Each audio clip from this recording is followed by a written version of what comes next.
Does the Bible really mean that when it says there are none like Yahweh, the God of Israel, among the gods, is it sort of winking at us? Is it kind of like giving us the little elbow in the side that says, hey, we know there aren't any other gods, so we're actually comparing God to beings that don't exist. But let's do it anyway because it sounds great. It sounds like we're magnifying the Lord even though we're comparing him to nothing. Really?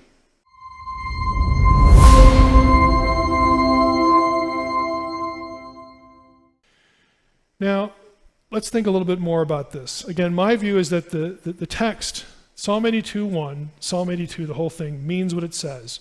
God is presiding over a council of Elohim. He is excoriating them. The Elohim there are the ones that were put over the nations in Deuteronomy 32. That's why the psalm ends the way it does, with the psalmist pleading for God to take back the nations as his inheritance after he judges these gods, because he judges them for their corruption, their injustice. You hit verse 6, he says, I said to all of you, you're Elohim, all of you, sons of the Most High. Verse 7, but you're going to die like men.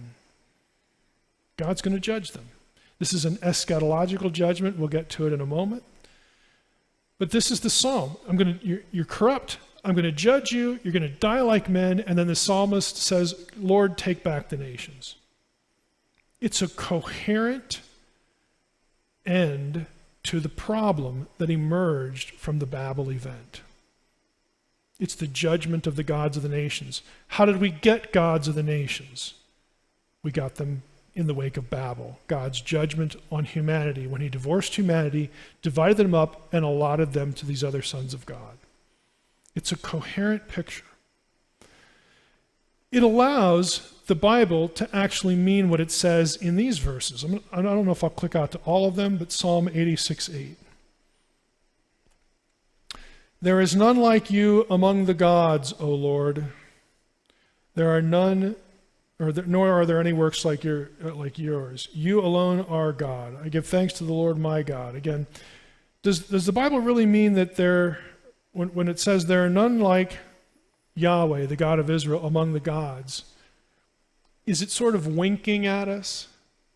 Is it kind of like giving us the little elbow in the side that says, hey, we know there aren't any other gods, so we're actually comparing God to beings that don't exist. But let's do it anyway because it sounds great.